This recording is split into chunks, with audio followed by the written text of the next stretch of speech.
I've been asked what I said when I finally sat down across from her, whether I raised my voice, whether I made her cry. The truth is, I didn't need to raise anything. By the time the sun came up the next morning, what I did to my daughter, some people would call it harsh. I call it the only thing a father who loves his kid enough could have done. Let me start from the beginning, because if I don't, you're going to think I'm the villain of this story, and by the end, you'll understand I was the last man standing who still gave a damn. My name is Walter Grady. I'm 64 years old. My wife Noreen and I have been married for 33 years, and up until 9 days ago, I would have told you my family, whatever was left of it after the world thins out the way it does when you get older, was steady. Not loud, not showy. Steady. The kind of steady you get from 3 decades of paying the bills nobody thanks you for and loving people even on the days they make it hard. We have one daughter, Reagan, 31 years old, sharp as a tack, runs her own little marketing firm out of a rented office downtown, the kind of woman who negotiates her own car loans and still calls her mother every Sunday. 2 years ago, she married a man named Cole Ferris. Cole's fine. Nice enough guy on paper. But his family, his father Roy Ferris, his stepmother Denise, something about the two of them never sat right with me. First time I shook Roy's hand at the engagement dinner, he held on a half-second too long, looked me dead in the eye like he was already sizing up what I had. I told myself I was being an old man about it. Told myself that's just how some men shake hands. That was mistake number one. 9 days ago, I flew out to Phoenix for a 2-day trade conference, something I do 3 or 4 times a year for the business I built from a single truck and a toolbox 40 years ago into something with my name on the side of 6 of them now. Noreen knew I was going. Reagan knew. The whole family knew. What nobody knew, including my wife, was that the second day of the conference got cut short when the keynote speaker had a family emergency of his own. I could have stayed. Sat by the hotel pool, ordered a steak. I didn't have to cook myself. Called it a little vacation. Instead, I booked the earliest flight home I could find. Didn't call ahead. Didn't text. 33 years married, and I still liked walking through my own front door and surprising my wife with flowers from the airport gift shop. Sue me for that. I landed a little after 2 in the afternoon on a Wednesday. Grabbed my bag, got in my truck, and drove myself home the way I always do. And here's the first detail I need you to hold on to, because everything after this hinges on it. When I turned onto my street, there was a car in my driveway I didn't recognize. Silver Lexus, dealer plates still on it, parked at an angle like whoever pulled in was in a hurry or didn't much care whose driveway they were blocking. My gut did that thing it does. That old warning system a man builds up over 60-some years of reading rooms and reading people. I told myself it was nothing. Maybe Reagan had a client meeting at the house. Maybe somebody was visiting. People visit. I was tired from the flight and reading into shadows. I parked on the street, grabbed my bag, and walked up to my own front door. The house was loud. Not party loud. Layered loud. Like 2 different worlds were happening on top of each other, and neither one knew the other existed. In the direction of the sunroom off the kitchen, I could hear laughter. Easy, relaxed, comfortable laughter. Ice clinking in glasses. The particular sound of people who had absolutely nowhere else to be. And from the den, just off the front hall, silence. The wrong kind. I pushed the door open, and I saw her. Noreen was on the floor of the den, back against the base of her reading chair, legs folded awkwardly underneath her like she'd gone down and hadn't been able to right herself. Her hand was pressed against the side of her head, and when she pulled it away for just a second, I saw the blood on her fingers, dark and wet, and I felt the floor drop out from under my own 2 feet. Her eyes found mine the second I stepped through that door, and I need you to understand something. I have seen my wife cry at her sister's funeral. I have seen her cry when our old dog passed. I have never in 33 years seen her look at me the way she looked at me in that moment. Like she'd been holding on by her fingernails, and the second she saw my face, some part of her finally let go. Because now somebody was here who was going to handle it. I did not panic. I want that, on the record. I dropped my bag, crossed that room in about 3 steps, got down on both knees, and had 911 on the phone before I even finished checking her pulse. While the dispatcher walked me through, keeping her head elevated and talking to her, keeping her calm, I could still hear it, from the sunroom, laughing. My daughter's voice, and Roy's voice, and Denise's voice, laughing like they were at a garden party, 22 feet away from my wife, bleeding on the floor of her own den. I want you to sit with that. I had to. The paramedics made it in 7 minutes. 7 minutes that stretched out longer than some entire years I've lived through. They came in fast and calm, the way people do when they've seen the real thing enough times to know exactly what they're looking at. The lead paramedic, a woman, couldn't have been more than 35. Name tag said Alvarez. Checked Noreen's pupils, checked her blood pressure, and there was a look on her face before she even opened her mouth that told me everything. Mr. Grady, she said, quiet and even. Your wife's blood pressure is dangerously elevated, and this laceration on her scalp looks like it came from a fall. This has been building for a while. She needed to be seen before today. She said it clean, no accusation in it, just fact. And I looked toward the sunroom, where the laughing had finally stopped. And something in me that had been hot and scattered a few minutes ago went very still. Cold, actually. I held Noreen's hand while they got her onto the stretcher. She squeezed my fingers twice. Our signal, going back to the year we got married. I squeezed back. Then I stood up, straightened my jacket, and walked toward that sunroom. Before I tell you what I did next, you need to understand something about me. I am not a man who yells. I have never once in my life thrown something or flipped a table or made a scene in my own home. But I am a man who handles things. And it was time to handle something. If this story's got you this far, do me one favor real quick. Hit subscribe. Doesn't cost you a dime. Means a great deal to me. Thank you kindly. I've walked into rooms in my life that changed everything. Bank meetings, where the future of my company hung on one signature. Hospital rooms where I said goodbye to my own father. But nothing, and I mean nothing, felt like walking into that sunroom that Wednesday afternoon. The three of them were sitting around the wicker table like they owned it. Reagan at the head, Roy to her left, Denise to her right, a spread of cheese and crackers and 2 open bottles of my good wine between them, like they'd settled in for the whole afternoon. In my house, while my wife bled 22 feet away, I stood in the doorway, a long moment, didn't say a word. I've learned over 64 years that the most powerful thing a man can do when he's furious is slow everything down. Every instinct tells you to speed up, raise your voice, make them feel the size of what they did. But slow is scarier. Slow tells them you've already decided, and nothing they say is going to move it. Reagan stood up the second she saw my face. I'll give her that much, she knew. Dad, she started. I held up one finger. She stopped. I turned to Roy first. Silver-haired, tan in a way that costs money. The kind of man who's never had a boss in his life. He had his hands folded on my table like he was chairing a meeting. I looked at him a long moment. Then I said, calm enough that it probably scared him more than yelling would have, "Get out of my house." Roy blinked. Denise set her wine glass down slow. Reagan opened her mouth. "Hey, Dad, just let me explain. I'm not talking to you yet," I said. Still calm, still slow. "Get out of my house. Both of you, right now." Roy did the thing I knew he'd do. Leaned back, tried to be the reasonable one in the room. "Walter, why don't we all just—" "Roy, I let that sit a second. I didn't ask for a conversation. I asked you to leave, and I'm only saying it once more." Denise touched Roy's arm, gave him the look. Wives give husbands. That means not here, not now. They got up slow, the way people do when they want you to think they're leaving on their own terms and not because you told them to. On the way out, through the front hall, they passed the den, and they saw her. Noreen on the stretcher now, an oxygen line under her nose. Alvarez and her partner working steady around her. Denise stopped cold, hand over her mouth. Roy went white as drywall. Good. I needed that image burned into both of them.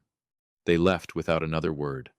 Front door clicked shut, and the house went quiet in a way that had weight to it. Just me and my daughter now.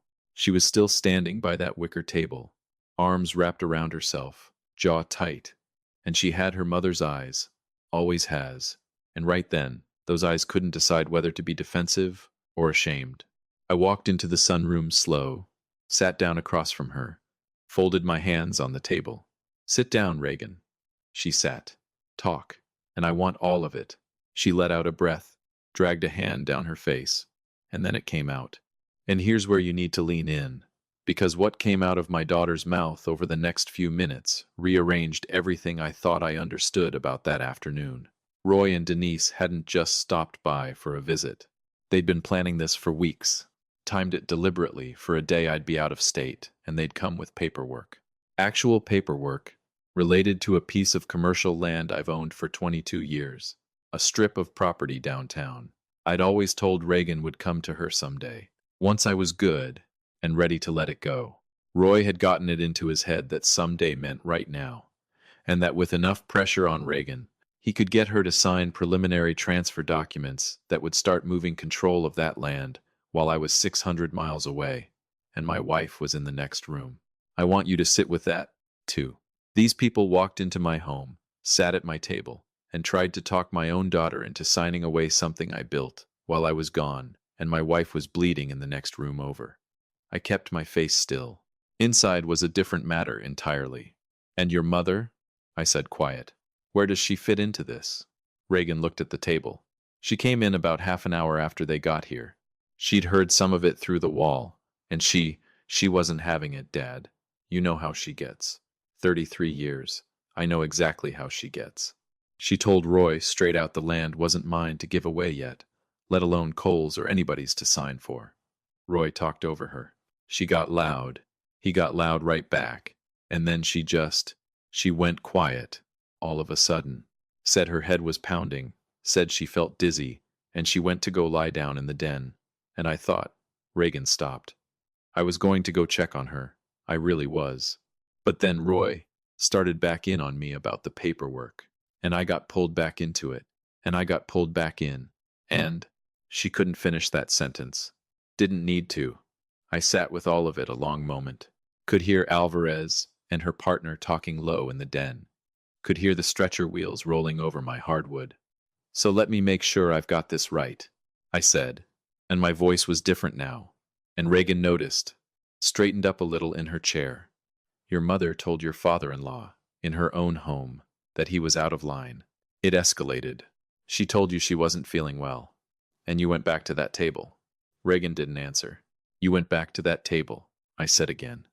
Not a question, just the fact of it, sitting between us like something neither one of us could pick up and move.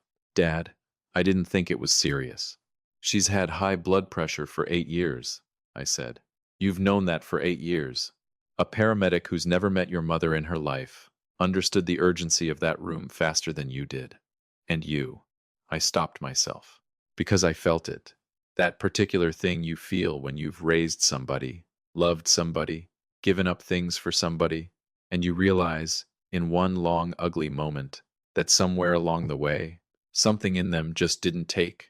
I stood up, said the last thing I planned to say to my daughter that day. I don't know who you've been letting yourself become, Reagan, but she is not the woman I raised. I walked out of that sunroom, back to my wife's side, and I didn't say another word to Reagan the rest of the night. But understand something. That silence wasn't me letting it go. That silence was me thinking. And when Walter Grady goes quiet, when he goes very, very still, that's when a person ought to start worrying. There's a particular kind of quiet that settles over a house at 2 a.m. Not the peaceful kind you get after a good meal and a long laugh with people you trust. The other kind. The kind with weight to it. The kind that presses down on your chest until the refrigerator hum and the tick of the hallway clock and a car passing outside all sound louder than they've got any right to. That's the quiet I sat in that night. Noreen was finally asleep in our bed, 4 stitches above her ear, a mild concussion, blood pressure they'd get under control with medication and rest. It had taken the pills, the low lights, and 40 minutes of me sitting on the edge of the mattress, holding her hand before her breathing evened out.